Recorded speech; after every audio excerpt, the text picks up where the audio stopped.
السلام علیکم، کیسے ہیں آپ سب لوگ؟ بارش نے سردی کی شدت کو مزید بڑھا دیا ہے اور سردی کی مزید شدت دوبالا کرنے کے لیے سینئر اور منجھی ہوئی ہر دل عزیز رائٹر فرحت اشتیاق کا ناول دل سے نکلے ہیں جو لفظ لے کر حاضر ہوئی ہوں۔ امید ہے آپ سب ویورز کو بہت پسند آئے گا۔ اس صبح جب میں ابا میاں کے ساتھ واک کرنے نکلی تب میں نے 5ویں بار انہیں دیکھا اور انہیں دیکھتے ہی ایک بار پھر انہی کی کیفیات کا شکار ہوئی جن میں اس سے قبل ہر بار مبتلا ہوئی تھی۔ 40-42 کی عمر ہونے کے باوجود وہ بہت ہینڈسم تھے۔ ان کی آنکھوں پر موجود گلاسز اور کن پٹیوں کے پاس ہلکے ہلکے سفید بالوں نے ان کی شخصیت کو مزید پروقار اور جاذب نظر بنا دیا تھا۔ پچھلی 4 مرتبہ وہ مجھے مختلف رنگوں کی جینز کے ساتھ ہلکے رنگوں والے کارڈیگنز یا پل اوورز میں نظر آئے تھے اور آج بھی انہوں نے بلیو رنگ کی جینز کے اوپر آف وائٹ رنگ کا پل اوور پہن رکھا تھا۔ ان کا لباس نہ تو بہت قیمتی تھا اور نہ ہی ایسا کہ انہوں نے پوری توجہ اور پورا وقت اپنے ظاہر پر دیا ہوگا، پھر بھی وہ بہت شاندار لگتے تھے۔ وہ عام سے لباس میں بھی خاص تھے۔ ان کی ظاہری خوبصورتی، متانت، وقار، سنجیدگی میں ان سب سے متاثر ہوئی تھی۔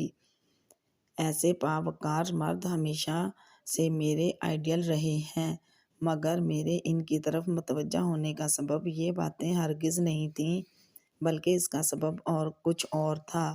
وہ سامنے سے آہستہ قدموں سے چلتے ہوئے اسی سمت آ رہے تھے۔ ان کے ساتھ اپنے بائیں بازو سے محروم وہ 9-10 برس کا بچہ بھی تھا جسے میں نے ہر مرتبہ ان کے ساتھ دیکھا تھا۔ یقیناً یہ بچہ ان کا بیٹا تھا۔ اس چھوٹے سے بچے کی اتنی بڑی محرومی مجھے اس بچے کے ساتھ ساتھ اس کے باپ سے بھی بے پناہ ہمدردی محسوس ہوتی تھی، جو اپنی اولاد کی معذوری جیسی بڑی آزمائش سے گزر رہا تھا۔ مگر میرے اس شخص کی طرف متوجہ ہونے کا سبب ان باپ بیٹے سے ہمدردی بھی نہیں تھی۔ میرے متوجہ ہونے کا سبب تو یہ احساس تھا کہ میں نے اس شخص کو پہلے بھی کہیں دیکھا ہے، جیسے میں اس شخص کو جانتی ہوں، جیسے میں اس سے کبھی مل چکی ہوں، مگر کب، کہاں، کس حوالے سے، یہ 1000 کوشش کے باوجود بھی یاد نہیں آ رہا تھا۔ میرا بہترین حافظہ مجھے یہ تو بتا رہا تھا کہ میں نے اس چہرے کو پہلے بھی دیکھا ہے اور شاید کئی بار دیکھا ہے، مگر میں نے اسے کہاں دیکھا ہے مجھے یاد نہیں آ رہا تھا۔ میں ان دنوں اپنے نانا نانی کے پاس ایبٹ آباد آئی ہوئی تھی اور ایبٹ آباد آنے کے دوسرے ہی روز جب میں گھر کے قریب درختوں کے جھنڈ میں گھرے خوبصورت گوشے میں بیٹھ کر لکھنے کے ارادے سے وہاں آئی تھی تب میں نے انہیں پہلی مرتبہ دیکھا تھا۔ میں ایک درخت سے ٹیک لگا کر بیٹھی لکھ رہی تھی۔ لکھ کیا رہی تھیں، خود کو لکھنے کے لیے آمادہ کر رہی تھی، تب ایک شوق اور بلند مردانہ آواز میرے کانوں سے ٹکرائی تھی۔ گائیڈ نے پاکستان سیاہ کو پسیہ کا مشہور ٹاور دکھاتے ہوئے کہا، اور جناب یہ ہے پسیہ کا وہ ٹیڑھا مینار جسے لوگ دنیا بھر سے دیکھنے آتے ہیں۔ پاکستانی سیاح نے اوپر سے نیچے تک ٹاور کو دیکھا اور پھر منہ بنا کر بولا، اس میں تو کوئی غیر معمولی بات نہیں، اس ٹھیکیدار کی بنائی ہوئی کئی عمارتیں تو ہمارے ملک میں بھی موجود ہیں۔ اس سناٹے اور خاموشی میں اس پرجوش اور پرمزہ آواز نے میرے لکھنے کے تسلسل کو توڑ دیا تھا۔ میں نے برا سا منہ بناتے ہوئے سر اٹھایا، تب وہ مجھے اس بچے کے ساتھ زور زور سے باتیں کرتے اور چہل قدمی کرتے دکھائی دیے تھے۔ اتنی مشکلوں سے میں نے لکھنے کا موڈ بنایا تھا اور یہ پرسکون جگہ تلاش کر کے یہاں بیٹھی تھی تاکہ کوئی مجھے ڈسٹرب نہ کرے اور یہ شخص بلا وجہ شور شرابہ کرتا میرا ارتقا توڑ رہا تھا۔ پوری طرح بچے کی طرف متوجہ، اسے لطیفے سنانے میں مصروف، جبکہ بچہ خاموشی اداسی بلکہ کسی قدر بیزاری کے ساتھ گھاس پر نظریں جمائے ان کے ساتھ چل رہا تھا۔ وہ لطیفے پر ہنسا تو دور مسکرایا تک نہیں تھا۔ میری نگاہیں محسوس کر کے انہوں نے بچے کی طرف جھکا ہوا اپنا سر اوپر اٹھایا اور گردن گھما کر میری طرف دیکھا۔ ان کی نظریں سیدھی مجھ سے ٹکرائی تھیں۔ انہوں نے ایک پرخلوص مسکراہٹ میری طرف اچھالی اور دوبارہ اس بچے کی طرف متوجہ ہو گئے، مگر میں ان پر سے اپنی نظریں نہ ہٹا سکی۔ پھر میں اپنے کاغذ اور قلم کی طرف متوجہ ہو گئی۔ مریض ڈاکٹر سے جا کر بولا، مجھے آپ کی دوا سے کوئی فائدہ نہیں ہوا۔ ڈاکٹر صاحب بولے، وہ اب بچے کو دوسرا لطیفہ سنا رہے تھے اور میری طرف بالکل متوجہ نہیں تھے، اور میری اب ان کے سوا کسی طرف توجہ نہیں تھی۔ اس بندے کو ایک نظر دیکھ کر ہی مجھے اس احساس نے اپنے حصار میں لے لیا تھا کہ میں اسے پہلے بھی کہیں دیکھ چکی ہوں، مگر کہاں۔ وہ دونوں میرے قریب سے گزرتے ہوئے آگے بڑھ چکے تھے اور میں گردن گھمائے مسلسل اسی طرف دیکھ رہی تھی۔ گلاسز کے پیچھے چھپی وہ آنکھیں جو صرف ایک پل کو میری آنکھوں سے ملی تھیں، مجھے یہ احساس دلا رہی تھیں کہ میں ان آنکھوں کو پہلے بھی کہیں دیکھ چکی ہوں، اور ایک مرتبہ نہیں، کئی مرتبہ دیکھ چکی ہوں۔ میں اپنی یادداشت پر زور ڈالتی سوچ رہی تھی اور الجھے چلی جا رہی تھی۔ وہ بچے کو ساتھ لیے دور جاتے جاتے کب کہ میری نگاہوں سے اوجھل ہو چکے تھے اور میں ہنوز الجھی ہوئی تھی۔ لکھنے کا میرا موڈ جو بڑی مشکلوں سے خود پر جبر کر کے بنایا تھا، ختم ہو چکا تھا۔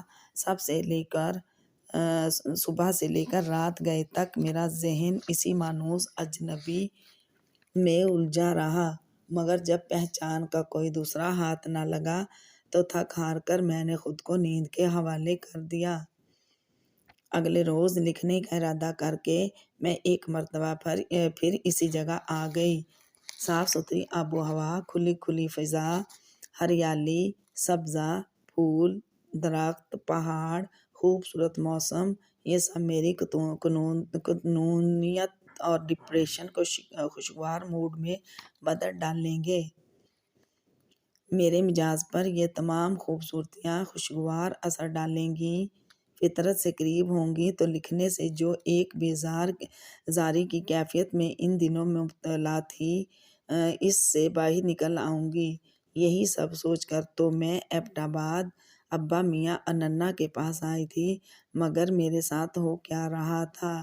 میں گھر پر آتش دان کے قریب کرسیاں ڈال کر ڈرائی فروٹس اور کافی سے لطف اندوز ہوتے ابا میاں سے لمبی لمبی علمی بحثیں کرتی، سیاست، حالات حاضرہ پر گرم مباحثے کرتی، ننّا سے اپنی پسند کی ڈشز پکوا کر کھاتی، خوب گپیں مارتی، اور لکھنے کی بات آتی تو خود کو ابھی موڈ نہیں بن رہا، رات میں لکھوں گی کہہ کر اطمینان دلا دیا کرتی۔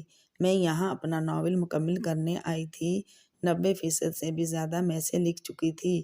بہت محنت کی تھی میں نے اپنے اس ناول پر۔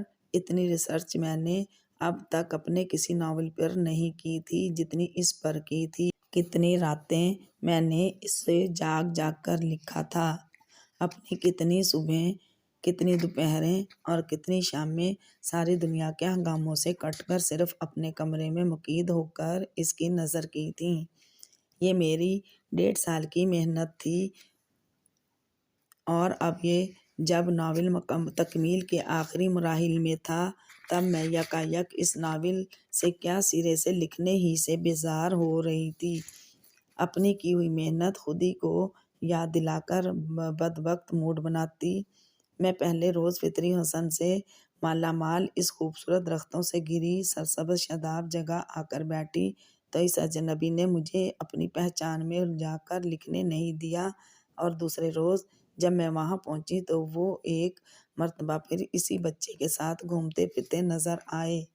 زور زور سے بولتے، بچے کو لطیفے اور پہیلیاں سناتے، اسے بولنے پر اکساتے۔ وہ بچہ پہلے روز ہی کی طرح اس روز بھی بہت اداس تھا، بالکل خاموشی، ساری دنیا سے بیزار اور خفا سا۔ وہ دونوں میرے پاس سے گزرے تو میں انہیں بغور دیکھنے لگی۔ کل ہی کی طرح انہوں نے بچے پر سے توجہ ہٹا کر لمحہ بھر کے لیے میری طرف دیکھ کر ایک سادہ سی مسکراہٹ اچھالی اور بچے سے باتیں کرتے آگے بڑھ گئے۔ ان کے مسکرانے پر مجھے ایک دم ہی اپنی حماقت کا شدید احساس ہوا۔ میں کل بھی اور آج بھی عجیب بے تکے پن سے منہ اٹھا کر انہیں گور گور کر دیکھتی رہی تھی۔ مجھے ٹکٹکی باندھ کر اپنی سمت دیکھتا پا کر وہ عذرا اخلاق مسکرائے، مگر دل میں انہوں نے نہ جانے میرے متعلق کیا خیال کیا ہوگا۔ خود کو سرزنش کرتی میں اسی وقت وہاں سے اٹھ کر گھر واپس آ گئی تھی۔ میں نے اس بندے کو کب اور کہاں دیکھا ہے؟ پھر تیسرے اور چوتھے دن میں نے اپنی بالکونی سے انہیں اس بچے کے ساتھ اسی جگہ گھومتا پھرتا دیکھا تھا۔ مجھے جہاں تک وہ نظر آتے رہے میں انہیں دیکھتی رہی اور الجھتی رہی۔ ہوگا کوئی دیکھا ہوگا کہیں، نہیں یاد آ رہا تو بس نہیں آ رہا۔ کیا اب اسی ایک بات کے پیچھے پڑے رہنا ہے؟ تنگ آ کر خود کو ملامت کرتی میں کل رات جھنجھلا کر سو گئی تھی، اور صبح جب میں اس بندے کو یکسر بھلائے ابا میاں کے ساتھ صبح کی تر و تازہ صاف و شفاف ہوا اور دلکش مناظر کو انجوائے کرتی سڑک پر بے فکری سے واک کر رہی تھی، تب وہ ایک مرتبہ پھر سامنے آ گئے تھے۔ ان کے بار بار ٹکرانے سے میں یہ تو سمجھ چکی تھی کہ وہ یہاں کہیں قریب ہی رہتے ہیں۔ وہ مسکراتے ہوئے ہماری ہی طرف آ رہے تھے۔ کتنی مختلف سی تھی یہ مسکراہٹ، ایسی اداسی بھری مسکراہٹ جو ان کے چہرے کا ساتھ نہیں دے رہی تھی۔ شاید یہ بیماری سب ہی لکھنے والوں کو ہوتی ہوگی، ہر چیز، ہر جگہ، ہر شخص اور ہر چہرے کا گہرا مشاہدہ اور مطالعہ کرنے کی بیماری۔ یہ اداس اور بجھی ہوئی آنکھیں، میں نے ان آنکھوں کو پہلے کبھی دیکھا ہے مگر یوں بجھا ہوا نہیں۔ میں نے یہ آنکھیں دیکھی ہوئی ہیں مگر خوشی اور امید کے عکس لیے ہوئے۔ میں نے انہیں بجھا ہوا نہیں بلکہ مسکراتا ہوا دیکھا ہے۔ میں نے ان میں بڑی پیاری سی چمک دیکھی ہے، میں نے ان میں زندگی دیکھی ہے۔ میرا وجدان بڑی شدت سے مجھ سے کہہ رہا تھا۔ وہ میری الجھی ہوئی کیفیت سے انجان ابا میاں اور میرے قریب آ کر رک چکے تھے۔ السلام علیکم پروفیسر صاحب۔ وعلیکم السلام، کیسے ہو عمر؟ ان کے خوش اخلاقی سے کیے گئے سلام کا ابا میاں نے گرم جوشی سے بھرپور انداز میں جواب دیا۔ اس کا مطلب تھا وہ دونوں ایک دوسرے سے بہت اچھی طرح واقف تھے۔ نہ صرف یہ کہ واقف تھے بلکہ ان کے درمیان خاصے خوشگوار قسم کے دوستانہ مراسم بھی تھے۔ الحمدللہ، میں خیریت سے ہوں، آپ سنائیے؟ میں مزے میں ہوں، بہت خوش ہوں۔ میری نواسی جو آئی ہوئی ہے؟ ابا میاں نے ہنستے ہوئے میری طرف اشارہ کیا۔ اس بار انہوں نے بہت توجہ سے مجھے دیکھا، پھر مسکراتے ہوئے ابا میاں سے پوچھنے لگے، آپ کی نواسی وہ جو لکھتی ہے، وہ تو میری شہرت مجھ سے پہلے یہاں تک پہنچ چکی ہے۔ میں بے ساختہ مسکرائی۔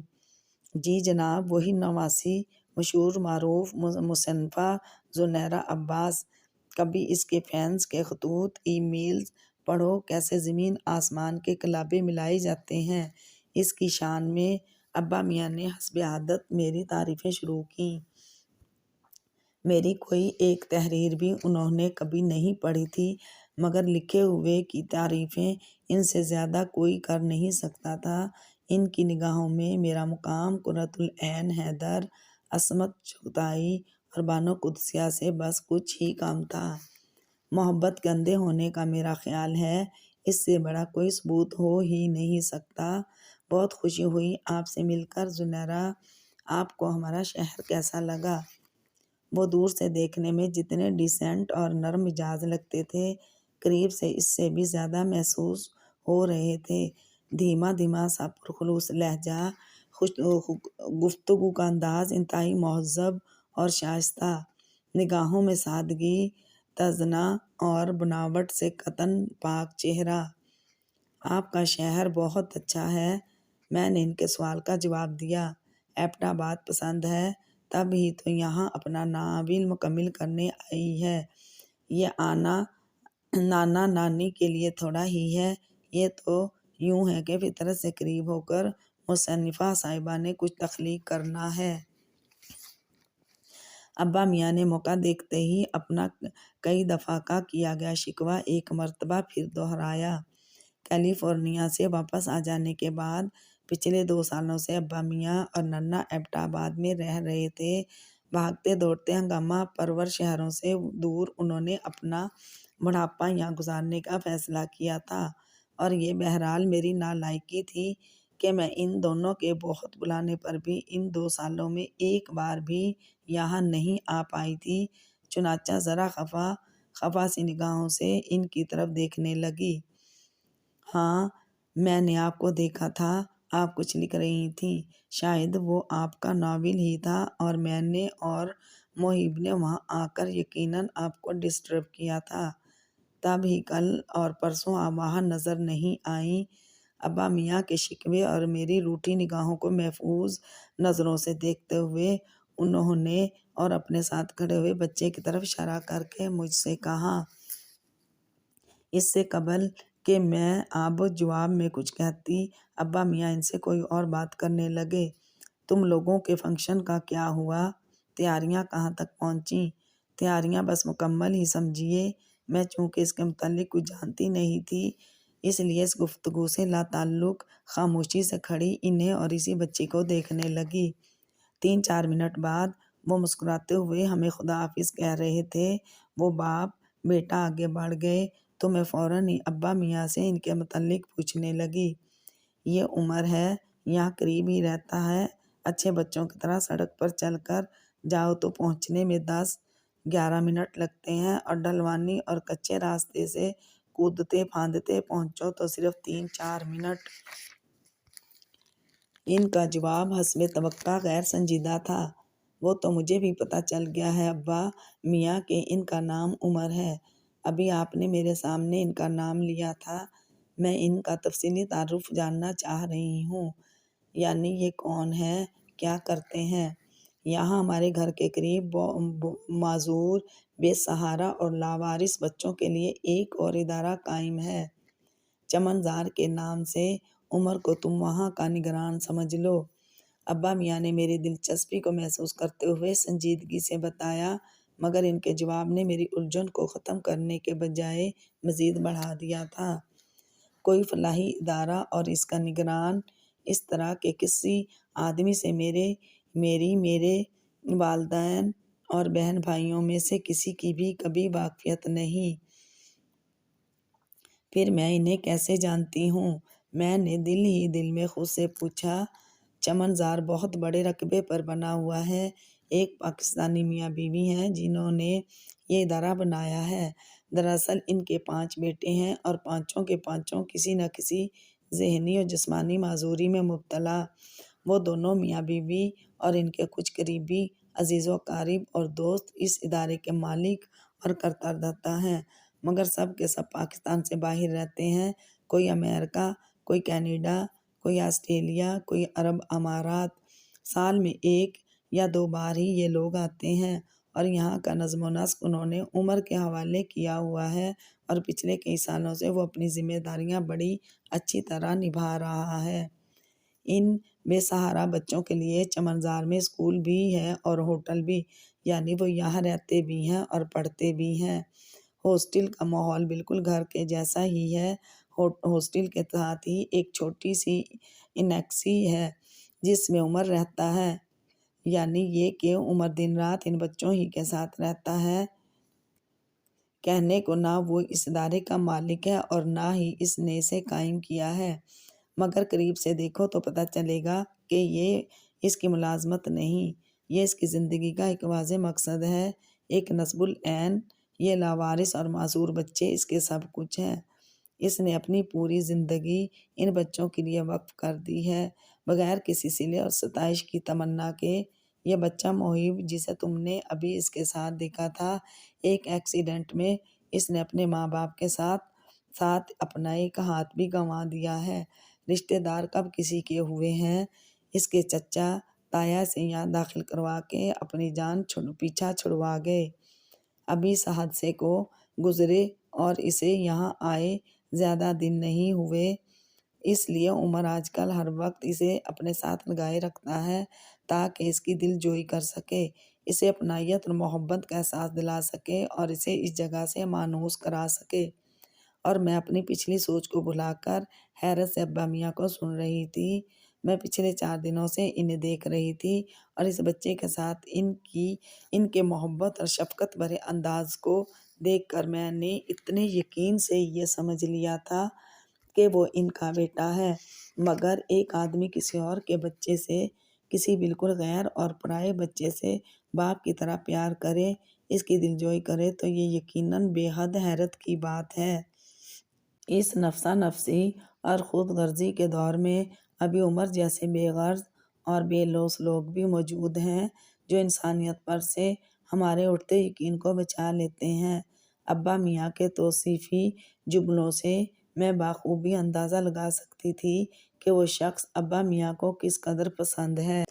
ناشتے سے فارغ ہو کر میرا اپنے پسندیدہ پرسکون اور خوبصورت گوشے میں جا کر لکھنے کا ارادہ تھا، مگر ابر آلود ہوتا موسم اور سردی کی شدت میں یکدم ہی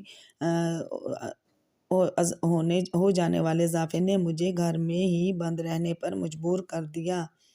بہت مشکلوں سے میں چند سطریں لکھ پائی اور پھر وہی بیزاری اور کوفت۔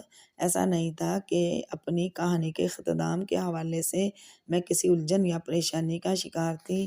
میری پوری کہانی اپنے انجام سمیت میرے ذہن میں واضح تھی۔ میں کوئی بھی چیز اس وقت لکھنا شروع ہی نہیں کرتی تھی جب تک اس کی چھوٹی سی چھوٹی تفصیل بھی مجھ پر واضح نہ ہو، مگر یہاں اصل مشکل یہ تھی کہ سب کچھ ذہن میں ہر اعتبار سے واضح ہونے کے باوجود میں اسے لکھ نہیں پا رہی تھی۔ یا اللہ، یہ لکھنے کی طرف میری طبیعت مائل کیوں نہیں ہو رہی؟ مجھے جلد سے جلد اپنے اس ناول کو شائع ہوتا دیکھنے کی شدید خواہش تھی اور اپنی اس خواہش کے زیر اثر میں اپنی ایڈیٹر سے یہ وعدہ لے کر آئی تھی کہ وہ کسی بھی دوسرے ناول پر میرے ناول کو فوقیت دیتے ہوئے اسے فوراً شائع کر دیں گی، مگر اس ترجیح اور اس اعزازی سلوک کے ساتھ انہوں نے مجھے ایک ڈیڈ لائن بھی دے دی تھی، مسودہ ان تک پہنچنے کی ڈیو ڈیٹ، اور مجھے اپنی قبول کی ہوئی ڈیو ڈیٹ سے پہلے مسودہ ان تک پہنچانا تھا۔ کافی دیر تک میں قلم ہاتھ میں لیے بیٹھی رہی، پھر جب بہت کوششوں کے باوجود بھی کچھ لکھ نہیں پائی تو کاغذ قلم میز پر چھوڑ کر بک شیلف کے پاس آ گئی۔ جو کتاب مجھے وہاں سے لینا تھی وہ بالکل سامنے ہی رکھی ہوئی تھی۔ میرا پسندیدہ ترین ناول ہے۔ بات تو کچھ عجیب سی ہے مگر ہے بالکل سچ۔ جب کبھی لکھتے لکھتے الجھ جاؤں، کسی پیچیدہ مرحلے پر کہانی کو سنبھالنے میں مشکل محسوس کرنے لگوں تو ہر بار یہی کتاب میری الجھن دور کر کے مجھے مزید لکھنے پر آمادہ کرتی ہے۔ محبت جن کے ساتھ ہوتی ہے وہ کبھی تنہا نہیں ہوتے، محبت انہیں کبھی تنہا ہونے نہیں دیتی۔ 5 سال پہلے اس ناول کے اسی جملے نے مجھ سے میرا پہلا افسانہ لکھوایا تھا۔ اسے چھپوانے کی جرأت گو میں 2 سال بعد یعنی 3 سال قبل کر پائی تھی، مگر لکھا میں نے اسے 5 سال پہلے تھا۔ میرا پہلا افسانہ جو شائع بھی ہوا تھا اور جس نے مجھے یہ بھی بتا دیا تھا کہ میں لکھ بھی سکتی ہوں، یہ ناول میں نے پہلی مرتبہ آج سے 7 سال قبل جب میں آنرز کے پہلے سیمسٹر میں تھی تب پڑھا تھا۔ ہاں، ایسا ہی تو میں بھی سوچتی ہوں۔ ہاں، محبت کو اتنی ہی شدت سے میں بھی محسوس کرتی ہوں۔ ہاں، محبت کو میں بھی لکھنا چاہتی ہوں، اسی شدت کے ساتھ، اس گہرائی کے ساتھ۔ میرے اندر چھپے رائٹر کو اسی ناول نے دریافت کیا تھا۔ یہ ناول میں نے فٹ پاتھ پر پرانی کتابیں بیچتے ایک ٹھیلے والے سے خریدا تھا۔ بڑا ادب اکثر چھوٹی جگہوں پر ملا کرتا ہے، یہ میری بہت پرانی عادت ہے۔ مجھے جب کبھی بڑے ادب کی تلاش ہوتی تو میں ایسی عام سی ہی جگہوں کا رخ کیا کرتی ہوں، ایسی جگہیں جہاں بیچنے والے کو خود نہیں معلوم ہوتا کہ وہ کوڑیوں کے مول کیسی کیسی انمول چیزیں بیچ رہا ہے۔ فور ایور نام کا یہ ایک انگریزی ناول تھا۔ اسے لکھنے والا ایک مسلمان تھا۔ یہ کتاب اٹھا کر مصنف کا نام دیکھتے ہی مجھے پتہ چل گیا تھا یہ مصنف میرے لیے قطعاً اجنبی تھا، مگر جس چیز نے مجھے اس ناول کو خریدنے پر مجبور کیا وہ اس کا انتخاب تھا۔ محبت کے نام، جو میرے لکھنے کی پہلی اور آخری وجہ ہے، جس کے لیے میں لکھتا ہوں، جس کی وجہ سے میں لکھتا ہوں۔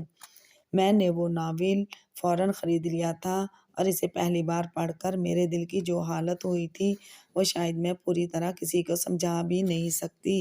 اس کتاب نے مجھے یوں اپنے اثار میں لیا تھا کہ میں کتنے ہی دنوں تک اس کے اثر سے نہیں نکل سکی تھی۔ میں اتنی جذباتی نہیں کہ فرضی قصے کہانیوں پر رہوں یا انہیں پہروں سوچتی رہوں، مگر اس ناول نے مجھے کئی راتیں جگائے رکھا تھا۔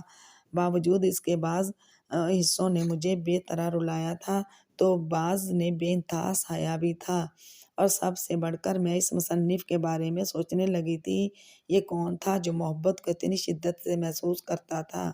بالکل میری طرح مجھ سے اتنا بھرپور لکھا نہیں جاتا، مگر وہ محبت کو بالکل ویسے ہی لکھتا تھا جیسے میں اسے سوچتی تھی۔ ایسا بہترین ادب نہ میں نے اس سے پہلے کبھی پڑھا تھا اور نہ اس کے بعد۔ ان 7 سالوں میں نہ جانے کتنی بار اس کتاب کو پڑھ چکی تھی۔ میں اس مصنف کی گرویدہ ہو چکی تھی۔ اگر کوئی مجھ سے پوچھتا میرا فیورٹ رائٹر کون ہے تو میں انہی کا نام لیتی۔ اکثر سوال پوچھنے والا حیرت سے مجھے دیکھتا کہ یہ کون غیر معروف مصنف ہے جسے میں اپنا پسندیدہ مصنف قرار دے رہی ہوں۔ خاص طور پر میرے دوست، یعنی میرے ایج گروپ کے افراد۔ ان کی حیرت پر میں انہیں بتاتی کہ یہ کوئی معمولی رائٹر نہیں ہے، اس کے پہلے ہی ناول نے ادبی حلقوں میں ہلچل مچا دی تھی۔ ہاں، مگر یہ بات 20 سال پرانی ہے۔ میری نسل کے لوگ 20 سال قبل شائع ہونے والی ایک کتاب کے مصنف کو کیوں کر جان سکتے تھے، جبکہ اس ایک ناول کے بعد اس نے کبھی کچھ لکھا بھی نہ ہو۔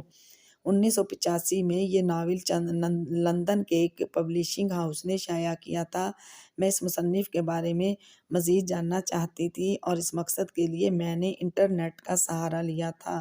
جس پبلشنگ ہاؤس نے یہ ناول شائع کیا تھا، میں ان کی آفیشیل ویب سائٹ پر گئی۔ عمر حسن اور فور ایور ٹائپ کرتے ہی مجھے اس ناول کے متعلق مزید معلومات حاصل ہو گئی تھیں۔ 20 سال پہلے یہ ناول شائع ہوا تو اس نے شہرت اور مقبولیت کے کون سے ریکارڈ قائم کیے تھے، مجھے یہ آگاہی حاصل ہوئی، مگر مصنف کے بارے میں سوائے اس بات کے کہ اس کا تعلق پاکستان سے تھا مجھے کچھ خاص معلوم نہ ہو سکا۔ مگر مجھے یہ ضرور پتہ چلا کہ جب یہ ناول شائع ہوا تب اس وقت لندن کے مختلف اخبارات جرائد کی بیسٹ سیلر لسٹ میں اس نے بڑی کامیابی کے ساتھ 35 ہفتے گزارے تھے۔ ہارڈ کور کے ساتھ ساتھ فوراً ہی اس کتاب کا پیپر بیک ایڈیشن بھی شائع کیا گیا تھا۔ گارجین، اوبزرور اور ٹائم جیسے بڑے اخبارات و جرائد کے ادبی صفحوں میں اس ناول پر تبصرے شائع ہوئے تھے۔ نقادوں نے تیسری دنیا اور خاص طور پر مسلمانوں کے خلاف اپنے تمام تر تعصب کے باوجود اسے دل کھول کر سراہا تھا۔ مختلف ویب سائٹس ڈھونڈتے اور کھنگالتے میں عمر حسن کے اس وقت لندن اور کراچی کے مختلف اخبارات و جرائد کو دیے گئے انٹرویوز میں سے چند ایک ڈھونڈ نکالے۔ میں کامیاب ہو گئی تھی، مگر ان انٹرویوز کو پڑھ کر بھی میں ان کی ذاتی زندگی کے بارے میں سوائے اس کے ان کا تعلق کراچی سے ہے اور وہ وہیں پیدا ہوئے، وہیں اپنا یہ ناول لکھا، کچھ اور جان نہیں پائی۔ انہوں نے انٹرویوز میں ساری باتیں بس اپنے ناول کے حوالے سے کی تھیں۔ ایک پاکستانی مصنف نے بین الاقوامی طور پر خود کو تسلیم کروایا۔ اپنی اس ڈیبیٹ ناول کے ذریعے اس نے کئی لٹریری پرائز تک جیت لیے، پھر وہ یکدم کہاں غائب ہو گیا۔ اس ایک ناول کے بعد اس نے دوبارہ کبھی کچھ نہیں لکھا۔ میرے ان سب سوالوں کے جواب میں انٹرنیٹ خاموش تھا۔ عمر حسن، آپ کیسے ہوں گے؟ آپ نہ جانے کہاں رہتے ہوں گے؟ کبھی جو آپ مجھے ملیں تو میں آپ کو بتاؤں کہ میں نے آپ سے کیا کیا کچھ سیکھا ہے۔ آپ اپنی تحریر میں جیسے لگے ہیں نہ جانے ویسے ہوں گے بھی یا نہیں، مگر میرا دل کہتا ہے کہ آپ بالکل ویسے ہی ہوں گے، محبت اور خلوص سے بھرا دل رکھنے والا ایک سادہ حساس انسان جو نفرت کرنا جانتا ہی نہیں ہوگا۔ جو اپنے کرداروں ہی کی طرح استجائیہ انداز میں پوچھا کرتا ہوگا، نفرت کیسے کرتے ہیں؟ اور جو کبھی آپ واقعی مجھے مل جائیں تو میں خوشی سے اچھل ہی پڑوں گی۔ کچھ شک نہیں کہ میں ٹین ایجرز جیسی بے وقوفانہ حرکتیں بھی کر گزروں۔ جانتی ہوں کہ آپ سے ملنا ایک ناممکن سی خواہش ہے، پھر بھی اگر کبھی آپ سے مل سکی تو آپ کو یہ ضرور بتاؤں گی کہ جو کچھ اپنی تحریر میں آپ نے کہنا چاہا، اسے مجھ سے زیادہ اچھی طرح کسی نے بھی محسوس نہیں کیا ہوگا۔ یہ وہ جملے تھے جو اس کتاب کو پڑھتے ہوئے میں نے بار بار دہرائے تھے، جو میرے لیے ایک استاد کا ایسا درجہ رکھتا ہے۔ ابھی بھی جب کچھ لکھنے کے دوران میں کہانی کے کسی موڑ پر الجھ جاتی ہوں تو عمر حسن کا ناول اٹھا کر بیٹھ جاتی ہوں۔ اسے پڑھتے پڑھتے کہیں نہ کہیں مجھے میری الجھن کا سرا مل جاتا ہے۔ ہر بار اسے پڑھ کر لکھنے کے لیے مجھے نئی توانائی اور نیا حوصلہ ملتا ہے۔ اس کی وجہ شاید یہ کہ وہ شخص بھی بالکل میری طرح سوچتا تھا جو میں سوچتی تھی اور لکھ نہیں پائی تھی۔ وہ اسے لفظوں سے بہت خوب صورت پیرہن پہنا کر کاغذ پر منتقل کر دیا کرتا تھا۔ 700 صفحوں کے اس سقیم ناول کو پڑھ کر بھی ایک مصنف کی سوچ کو پوری طرح جاننے کا دعویٰ یقیناً نہیں کر سکتی تھی، مگر پھر بھی جو کچھ اس ناول میں موجود تھا وہ مجھے میرے دل سے انتہائی قریب محسوس ہوتا تھا۔ بک شیلف سے کتاب نکال کر اب میں بیڈ پر بیٹھی اس کا پہلا باب پڑھ رہی تھی۔ یہ میری اس کتاب سے انتہائی وابستگی تھی جو میں اسے اپنے مختصر ترین ضروری سامان اور اپنے ادھورے مسودے کے ساتھ لے کر آئی ہوئی تھی، اور ہمیشہ کی طرح اسے پڑھتے ہوئے میں گرد و پیش سے بے نیاز ہو چکی تھی۔ مگر بہت دیر تک پڑھتے رہنے کے بعد جب میں پہلا باب پڑھ کر فارغ ہوئی تب مجھے یہ احساس ہوا کہ باقی سب کچھ تو آج ہمیشہ جیسا ہی ہوا ہے، لیکن ہمیشہ کی طرح آج میری الجھن کا حل موجود نہیں ہے۔ میری یہ بیزاری میری پسندیدہ کتاب بھی دور کرنے سے قاصر تھی، اور ایسا آج پہلی مرتبہ ہو رہا تھا۔ سر، آج تو آپ بھی میری کوئی مدد نہیں کر پائے۔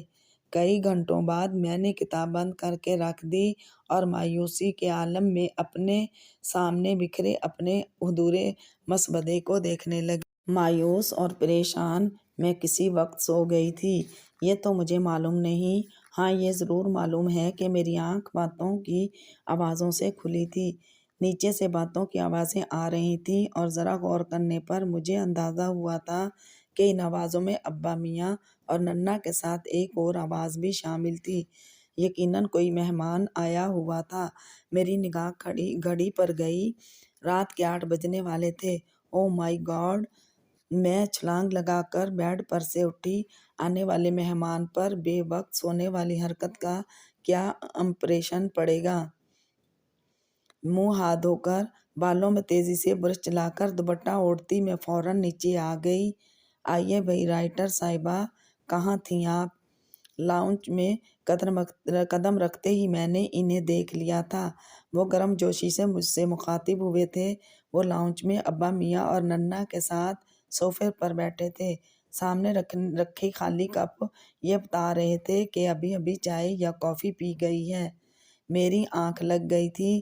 کس قدر شرمندگی سے جواب دیتے ہوئے میں سامنے والے صوفے پر بیٹھ گئی۔ آج بھی اپنی مخصوص جگہ پر لکھنے نہیں آئیں؟ میں اور محب صبح وہاں گئے تو تم کہیں پر نظر نہیں آئیں۔ انہوں نے بغیر کسی ہچکچاہٹ اور تکلف کے مجھے تم کہہ کر مخاطب کیا، جیسے کہنا چاہتے ہوں میں تم سے اتنا بڑا ہوں کہ تمہیں تم کہہ سکوں۔ ہر کسی سے اپنائیت محسوس نہیں ہوتی، ہر کسی کی طرف دل نہیں کھنچتا۔ ایسا کوئی ہوتا ہے، ایسا کبھی کبھی ہوتا ہے، اور مجھے اس اجنبی شخص سے اپنائیت کا عجب سا احساس ہو رہا تھا۔ موسم ابر آلود ہو رہا تھا نا، اور پھر مجھے سردی بھی بہت لگ رہی تھی۔ وہ میرے جواب پر مسکرائے۔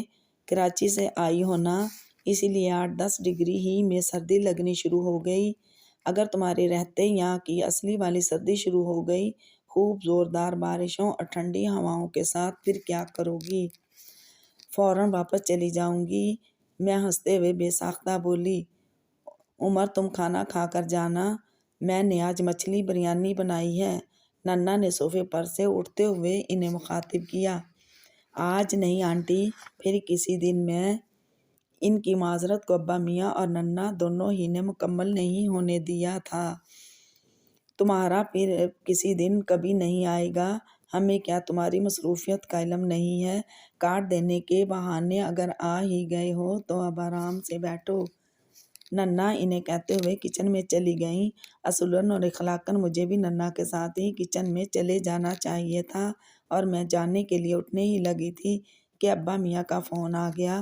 وہ فون سننے کے لیے اٹھے تو مجھے اخلاق نبھانے کو مہمان کے ساتھ ہی بیٹھا رہنا پڑا۔ کچن کے چور کام کرنے کا کوئی نہ کوئی جواز ڈھونڈ ہی لیتے ہیں۔ تمہارا ناول کہاں تک پہنچا؟ وہ میری طرف متوجہ ہوئے۔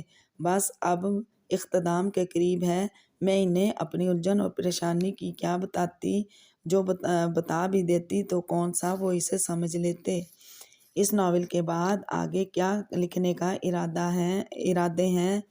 آگے بہت کچھ لکھنے کے ارادے ہیں، بہت سی خواہشات ہیں۔ وہ جو مصرعے ہیں کہ نخیل مہتاب ہو، اظہار آئینہ آرزو ہے کہ ایسا لکھ پاؤں۔ میرے ناولز کے دوسری زبانوں میں ترجمے ہوں، میرا ہر ناول بیسٹ سیلر ہو، میں سب سے زیادہ چھپنے والی، سب سے زیادہ پڑھی جانے والی اور سب سے زیادہ پسند کی جانے والی مصنفہ کہلاؤں، بڑے بڑے لٹریری پرائزز میں سے کئی حاصل کرنے میں کامیاب ہو جاؤں، وغیرہ وغیرہ۔ میرے جوشیلے انداز پر ان کی ہنسی بے ساختہ تھی۔ بڑے بڑے لٹریری پرائز مثلاً بوکر پرائز، اورنج پرائز، سمت پرائز، نوبل پرائز، وغیرہ وغیرہ۔ شرارتی سے لہجے میں انہوں نے میرے ہی انداز میں وغیرہ کی گردان کی۔ ان کی شوخ ہنسی پر کافی چھپ گئی تھی۔ خفت سے میں نے ان کی طرف دیکھا۔ آپ میرے بچگانہ انداز پر یہ سمجھ رہے ہوں گے کہ میری تحریریں بھی اتنی ہی بچگانہ اور بے وقوفانہ ہوتی ہوں گی۔ ہرگز نہیں، انہوں نے فوراً ہی تردیدی انداز میں کہا۔ مجھے لگتا ہے کہ تمہاری تحریر بہت خوبصورت ہوگی، اس میں بالکل ایسی ہی امید، ایسا ہی عزم اور ایسا ہی جوش ہوگا جیسا تمہاری باتوں میں ہے۔ سنجیدگی اختیار کرتے ہوئے انہوں نے جھٹ میری شرمندگی دور کرنے کی کوشش کی۔ آج جو کچھ تمہیں ناقابل رسائی اور خواب جیسا لگ رہا ہے، کیا پتہ کل تم وہ سب حاصل کرنے میں کامیاب ہو جاؤ۔ جو لوگ یہ سارے پرائز، حد یہ کہ نوبل پرائز حاصل کرتے ہیں، وہ بھی میرے اور تمہارے جیسے انسان ہی ہوتے ہیں۔ اگر وہ محنت کر کے اس مقام تک پہنچ سکتے ہیں تو تم کیوں نہیں، جبکہ تمہارے پاس تو جیت لینے کا عزم اور لگن بھی ہے۔ اس شخص نے زندگی میں کبھی بھولے سے بھی کسی کا دل نہیں دکھایا ہوگا۔ میں نے بے اختیار سوچا، تم نے لکھنا کیسے شروع کیا زنیرہ؟ انہوں نے ایک رائٹر سے اسی کی پسند کے موضوع پر بات چیت شروع کر دی۔ بالکل اتفاقیہ طور پر میرے ساتھ ایسا کچھ معاملہ نہیں ہوا۔ وہ بچپن سے لکھنے کا شوق تھا والا، میں نے مسکرا کر کہا۔ میرے لکھنا شروع کرنے کی وجہ عمر حسن ہے، میرے فیورٹ رائٹر۔ ان کو پڑھ کر میں نے لکھنا سیکھا ہے۔ اگر آپ کو لٹریچر میں دلچسپی ہے تو شاید آپ نے ان کا نام سن رکھا ہو۔ صرف ایک ہی ناول لکھا ہے انہوں نے، اور اس ایک ہی ناول کے ذریعے انہوں نے بڑے بڑے رائٹر کے درمیان بلکہ ان سے بھی کہیں آگے ادبی دنیا میں اپنی جگہ بنا لی۔ ایسے مصنف روز روز پیدا نہیں ہوتے، صدیوں میں کوئی ایک ایسا پیدا ہوتا ہے۔ ان کو پڑھ کر میں نے لکھنا سیکھا اور لکھنا شروع کیا۔ کسی رائٹر کو پسند کرنا، ان کے انداز تحریر سے متاثر ہونا، یہ سب تو سمجھ میں آتا ہے، مگر کسی کو پڑھ کر لکھنا سیکھ لینا، یہ بات سمجھ میں نہیں آئی۔ جب تک میں سمجھتا ہوں رائٹر بنتے نہیں، رائٹرز پیدا ہوتے ہیں۔ سیکھنے سے اگر لکھنا آ جاتا تو دنیا کا ہر دوسرا فرد شیکسپیئر ہوتا۔ سیکھنے والی بات یوں مانی جا سکتی ہے کہ لکھنے کی فطری صلاحیت موجود تھی، بس کوششوں سے، محنت اور مطالعے سے اسے نکھار لیا گیا ہے۔ انہوں نے بغور مجھے دیکھتے ہوئے نرمی سے کہا، ہاں آپ ٹھیک کہہ رہے ہیں، لکھنے کی فطری صلاحیت اللہ نے مجھے یقیناً عطا کی ہوئی تھی، مگر میں اپنی اس صلاحیت سے آگاہ نہیں تھی۔ میری یہ صلاحیت کبھی خود مجھ پر ہی ظاہر نہ ہوتی۔ اگر میں اتنا ڈوب کر اور اتنی گہرائی سے ان کے ناول فور ایور کو نہ پڑھتی۔ انہیں پڑھ کر مجھے لکھنے کی تحریک ملی تھی اور اب بھی ملتی ہے۔ محبت کو عمر حسن ہی کی طرح لکھنے کی شدید خواہش دل میں رکھتے میں نے اپنا پہلا افسانہ لکھا تھا۔ میں یہ بات پورے دعوے اور مکمل یقین کے ساتھ کہہ سکتی ہوں کہ عمر حسن کے بعد میں ہی وہ دوسری ہستی ہوں جس نے ان کے لکھے ہر لفظ اور ہر جملے کو خود انہی کی طرح محسوس کیا۔ دنیا کے کئی ممالک میں ان کے فینز ہوں گے، مگر مجھ سے بڑا ان کا کوئی فین نہیں ہو سکتا۔ میں ان کا ناول اتنی بار پڑھ چکی ہوں کہ اب خود مجھے بھی صحیح گنتی یاد نہیں، اور مزے کی بات یہ ہے کہ ہر بار میں ان کے ناول کے ہر صفحے، ہر سطر کو اسی طرح دنیا و مافیا سے بے خبر ہو کر پڑھتی ہوں جیسے پہلی بار پڑھ رہی ہوں۔ وہ میرے لیے ایک استاد کی طرح ہیں۔ جب بھی کبھی میرے ساتھ ایسا ہوا ہو کہ کہانی تو میرے پاس ہے، مگر اسے لکھنے کی تکنیک یا پلاٹ وغیرہ کے متعلق میں کسی الجھن کا شکار ہو جاؤں، تو پھر میں اپنے ان ہی استاد سے رہنمائی حاصل کرتی ہوں، اور آپ یقین کریں کہ وہ مجھے کبھی مایوس نہیں کرتے۔ وہ ہر بار میری مدد کرتے ہیں۔ میں کاغذ قلم ایک طرف رکھ کر ان کا ناول ہاتھ میں لے کر بیٹھ جاتی ہوں، اور اس کی کوئی نہ کوئی سطر، کوئی نہ کوئی لفظ، کوئی نہ کوئی بات اچانک ہی میری الجھن کو سلجھا دیتی ہے۔ میں ان جیسا نہیں لکھتی، ان کے جیسا لکھنا میرے بس کی بات ہی نہیں۔ زندگی کے بارے میں، رشتوں کے بارے میں، اور سب سے بڑھ کر محبت کے بارے میں۔ روانی سے بولتے بولتے میں ایک دم زبان دانتوں تلے دبا کر یہ سوچ کر خاموش ہو گئی کہ کہیں میں انہیں بور نہ کر رہی ہوں۔ یہ میرے اور اردو یا انگلش لٹریچر کے کسی پروفیسر کا آفس نہیں، ابا میاں کا گھر تھا، اور سامنے بیٹھا ان کا مہمان نہ جانے ادب وغیرہ میں دلچسپی رکھتا بھی تھا کہ نہیں۔ وہ گہری سنجیدگی سے مجھے بولتا سنتے رہے تھے، مگر جیسے ہی میں خاموش ہوئی وہ مدھم سی مسکراہٹ کے ساتھ گویا ہوئے، یعنی آپ عمر حسن کی ڈائی ہارڈ فین ہیں؟ جی ہاں، کیا آپ نے ان کا ناول پڑھا ہے؟ میں نے یہ سوال انکار سننے کی امید پر کیا تھا۔ میرے اس سوال کا اکثر لوگ انکار ہی میں جواب دیا کرتے تھے، مگر ان کا جواب اثبات میں تھا، اور اس اثبات نے میرے جوش و خروش میں لازمی اضافہ ہی کرنا تھا۔ آپ کا کیا خیال ہے اس کے بارے میں؟ ہاں، اچھا ناول ہے۔ دوسری جنگ عظیم کے پس منظر میں لکھی جانے والی ایک لو سٹوری، ایک مسلمان لڑکی اور انگریزی فیوچر آفیسر کی محبت کی کہانی۔ انہوں نے سنجیدگی سے تبصرہ کیا، مگر یہ سنجیدہ اور مختصر تبصرہ مجھے سخت ناگوار گزرا۔ اتنی بے مثال کہانی کو محض لو سٹوری قرار دینا۔ شاید آپ نے اس ناول کو سرسری انداز میں پڑھا ہے، اس لیے یہ بات کہہ رہے ہیں۔ ہاں، یہ محبت کی کہانی ہے، مگر صرف ایک لڑکے اور ایک لڑکی کی محبت کی کہانی نہیں ہے۔ مصنف نے اس محبت کو بہت وسیع معنوں میں لیا ہے۔ محبت کا کون سا رنگ اور کون سا انداز ہے جو اس میں موجود نہیں؟ اسے پڑھ کر محبت کی وسعت کا، اس کے لامحدود ہونے کا احساس ہوتا ہے۔ گو اس ناول میں سب کچھ فرضی ہے۔ مصنف نے خود اسے ایک مکمل فکشن کا نام دیا ہے۔ اس کے باوجود اس میں ہر جگہ سچائی اور حقیقت کی جھلک نظر آتی ہے۔ تقسیم سے قبل کے ہندوستان کی اس دور کے مسلمان، ہندوؤں اور انگریزوں سب کی سوچ کی، نظریات کی کس قدر بھرپور عکاسی کی ہے۔ پڑھتے ہوئے یوں لگتا ہے جیسے ہم تاریخ کے اسی موڑ پر جا کھڑے ہو گئے ہیں۔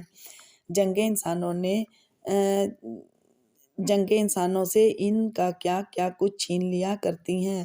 جنگوں کی بے رحمی اور ظلم کا نشانہ بننے والوں کا کرب جیسے اپنے دل سے محسوس کیا اور دل سے لکھا ہے عمر حسن نے۔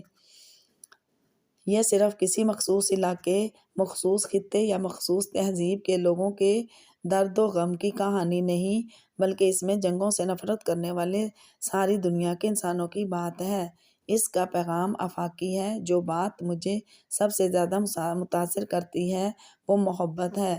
ان کیا محبت زندگی کا ثانوی نہیں بلکہ بنیادی جذبہ ہے، وہ جذبہ جس پر انسان کی زندگی کی بنیادیں کھڑی ہوتی ہیں۔ اس کتاب کو پڑھنے کے بعد آپ اسے بھول نہیں سکتے۔ یہ آپ کو بہت کچھ سوچنے پر مجبور کر دیتی ہے، اور جو چیز آپ کو زندگی کے مقاصد کے بارے میں سوچنے پر مجبور کرے، آپ کے اندر اچھائیوں سے محبت کرنے کا جذبہ جگائے، آپ کو آپ کی تخلیق کا مقصد یاد دلائے، جسے پڑھ کر آپ اس پر دنوں سوچیں، وہ چیز عام نہیں، خاص بلکہ خاص الخاص ہوتی ہے۔ میں نے ان سے مہذبانہ لہجے میں واضح اختلاف کیا۔ میری طویل تقریر کے دوران وہ خاموش بیٹھے بغور مجھے دیکھتے رہے تھے۔ جب دوسروں کی اس طرح وکالت کرتی ہو تو پھر جب کوئی تمہارے لکھے پر تنقید کرتا ہوگا تو کیا حال ہوتا ہوگا۔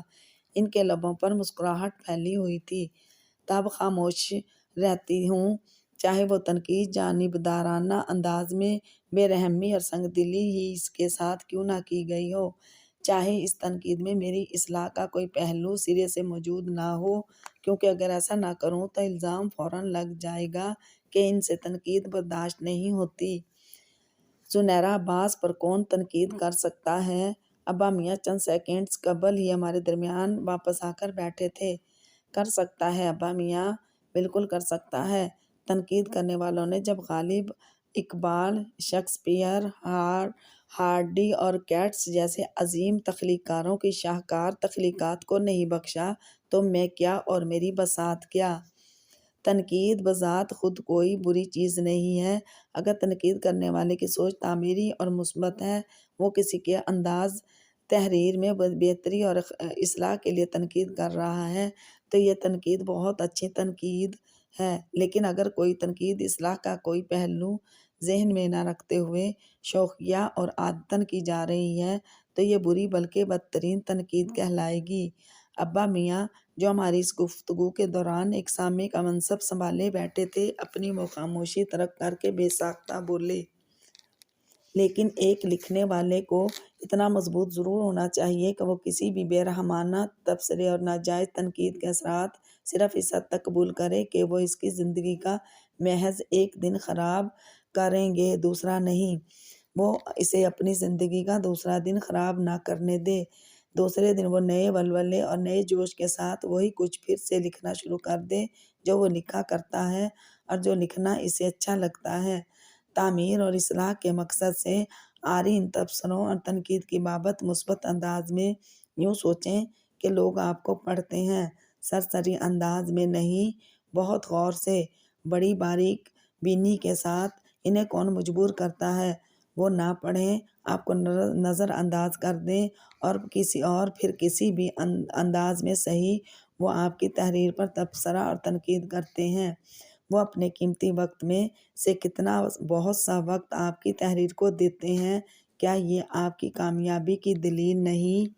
بھائی، میں پروفیسر صاحب کی بات سے 100% متفق ہوں۔ تم رائٹرز کو عادت سے مجبور اور تنقید برائے تنقید کا شوق رکھنے والے ان افراد کو اپنی کامیابی کی دلیل سمجھنا چاہیے۔ تم لوگوں کے اطمینان کے لیے کیا یہ بات کافی نہیں ہے کہ وہ تمہارا بہت نوٹس لیتے ہیں، وہ تم لوگوں کو بہت اہمیت دیتے ہیں؟ ہم تینوں کو یہ گفتگو جاری رہتی مگر سجاد کے کھانا لگ جانے کی اطلاع دینے پر ہم نے گفتگو کا سلسلہ موقوف کر کے ڈرائنگ روم کا رخ کیا، جہاں ننا ڈائننگ ٹیبل کے پاس کھڑی ہم لوگوں کا انتظار کر رہی تھیں۔ چند منٹوں بعد ہم چاروں کھانے اور باتیں کرنے میں مشغول ہو چکے تھے۔ ابا میاں مہمان کی خاطر تواضع اور ان کے ساتھ گفتگو میں مصروف تھے، جبکہ ننا حسب معمول میرے نخرے اٹھانے میں وہ مجھے تازہ پکی ہوئی بریانی کو چھوڑ کر دوپہر کی باسی اسپیگٹیز کھانے پر ٹوک رہی تھی۔ ننا، مجھے اسپیگٹیز کھانے دیں نا پلیز، اس میں آپ نے چیز، پنیر ڈالی ہوئی ہے اور آپ کو تو معلوم ہے کھانے کی ہر وہ شے جس میں چیز ہو میری فیورٹ ہے۔ میں نے اسپیگٹیز فورک میں پھنساتے ہوئے لاپرواہی سے کہا، ابا میاں کے ساتھ گفتگو میں پوری طرح مشغول ہونے کے باوجود عمر نے ایک دم چونک کر میری طرف دیکھا۔ میرے جملے میں ایسی کوئی بات نہیں تھی جس پر چونکا جائے یا حیران ہوا جائے۔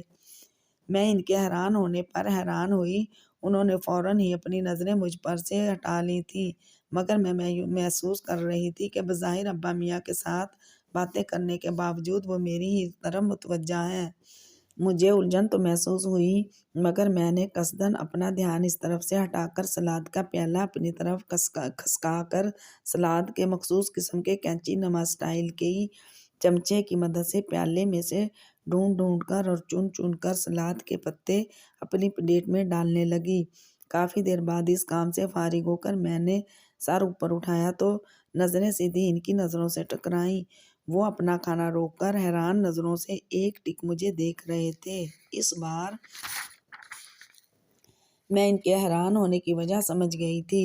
اکیلے میں ہم آلو گوشت کے شوربے میں روٹی چور چور کر کے کھا لیں یا پائے کی ہڈیاں خوب مزے لے کر چوس لیں، مگر مہمانوں کے سامنے کھانے پینے کے کچھ آداب ہوا کرتے ہیں۔ تھوڑی دیر پہلے اتنی عالمانہ باتیں کرتی لڑکی اب ڈائننگ ایٹیکیٹ سے قطعاً ناواقف نظر آ رہی تھی۔ سلاد کے پیالے میں سے سلاد کے پتے تلاش کرتی رہی، پھر رہی ہے تو وہ بیچارے حیران ہی ہوں گے۔ خود کو ڈانٹتے ہوئے میں مکمل تہذیب اور شائستگی سے کھانا کھانے لگی۔ کھانے کے بعد میں سب کے لیے چائے بنا کر لائی۔ چائے پیتے ہی وہ جانے کے لیے اٹھ گئے۔ میں انہیں گیٹ تک خدا حافظ کہنے آئی تھی، جبکہ ابا میاں کو انہوں نے گیٹ تک آنے سے احتراماً روک دیا تھا۔ تمہاری اپنے نانا نانی کے ساتھ بہت دوستی ہے؟ میں نے سر اثبات میں ہلایا تھا۔ جی ہاں، بہت زیادہ۔ ابا میاں کے ساتھ تو خاص طور پر میری بہت زیادہ انڈرسٹینڈنگ ہے۔ بچپن میں ابا میاں اور ننا کے پاس اتنا زیادہ رہی ہوں کہ ان کا گھر مجھے ابھی بھی اپنے گھر سے زیادہ اپنا لگتا ہے۔ ابھی بھی جب میں ایبٹ آباد آ رہی تھی تو میری بہن مجھے چھیڑ رہی تھی جو اپنی میکے جا رہی ہے۔ وہ میری بات پر خوب کھل کر ہنسے۔ میں نے ان کی ہنسی کو بغور دیکھا۔ آج چھٹی بار میں اس چہرے کو دیکھ رہی تھی اور ان 6 مرتبہ میں اس چہرے پر ہنسی خوشی، مسکراہٹ، سنجیدگی، سادگی، خاموشی، شوخی، شرارت کی کیفیات دیکھ چکی تھی، مگر یہ آنکھیں ہر تاثر کے ساتھ ایک ہی جیسی رہی تھیں، اداس اور خاموش، گہرا کرب اور ملال لیے ہوئے۔ وہ مجھے خدا حافظ کہہ رہے تھے اور میں ان کی آنکھوں کو دیکھ رہی تھی۔ ان آنکھوں کی سوگواری اور خاموشی مجھے ایک پل میں اس خواہش میں مبتلا کر گئی تھی کہ میں ان پر ایک کہانی لکھوں۔ اس سوگواری اور ملال کے پیچھے یقیناً ایک کہانی چھپی تھی۔ کبھی کبھی سوچوں تو خود پر شرم بھی آتی ہے اور ندامت بھی ہوتی ہے، جو کسی کی زندگی کا سب سے بڑا المیہ ہے۔ وہ ہم رائٹرز کے لیے ہماری ایک کہانی ہے۔ وہ کب کے جا چکے تھے اور میں ہنوز گیٹ کے پاس ہی کھڑی تھی۔ یک بستہ سرد ہوائیں میرے جسم کو چھو کر گئیں تو چونک کر ایک گہری سانس بھرتے ہوئے واپس اندر آ گئی۔ ابا میاں، ان کی فیملی بھی کیا یہیں پر رہتی ہے؟ میرے اندر کے خود غرض کہانی نویس کو ایک نئی کہانی کی تلاش تھی۔ نہیں، وہ یہاں اکیلا رہتا ہے۔ ابا میاں نے میرے استفسار پر سنجیدگی سے جواب دیا۔ وہ راکنگ چیئر پر بیٹھے تھے اور میں ان کے پیروں کے پاس فلور کشن پر۔ ننا بھی وہیں موجود تھیں، مگر ان کی توجہ ٹی وی کی طرف تھی۔ پھر ان کی فیملی، میرا مطلب ہے بیوی بچے کہیں اور رہتے ہیں۔ اس نے شادی نہیں کی۔ میں ابا میاں کے جواب پر حیرت اور تجسس میں بیک وقت مبتلا ہو کر انہیں دیکھنے لگی۔ اس عمر تک آ کر کوئی شادی نہ کرے، ایسا بے وجہ تو نہیں ہوتا۔ اور ان کی فیملی کے باقی افراد، والدین، بھائی بہن، پتہ نہیں اس کی کوئی فیملی ہے یا نہیں، اس کا کوئی رشتہ دار ہے یا نہیں، ہم لوگ نہیں جانتے۔ وہ اپنی ذاتی زندگی اور اپنی فیملی کے متعلق بات کرنا پسند نہیں کرتا تو مجھے معلوم کرنا بھی اچھا نہیں لگتا۔ یہاں پر شاید ہی کوئی اس کی فیملی وغیرہ کے متعلق کچھ جانتا ہو۔ ہمارے لیے یہی کافی ہے کہ وہ عمر ہے۔ کئی معصوم دلوں کی آس اور امید، کئی بجھتی ہوئی آنکھوں کی روشنی، کئی سادہ لبوں کی مسکراہٹ۔ اس کے ماضی سے، اس کے خاندان سے، اس کے حسب نسب اور کنبے سے ہمارا کیا واسطہ ہے؟ ابا میاں نے میرے تجسس کو اپنے سنجیدہ و مدبرانہ جواب سے کاہل کرنا چاہا۔ میں نے پھر اس حوالے سے مزید کوئی سوال ان سے نہیں کیا تھا۔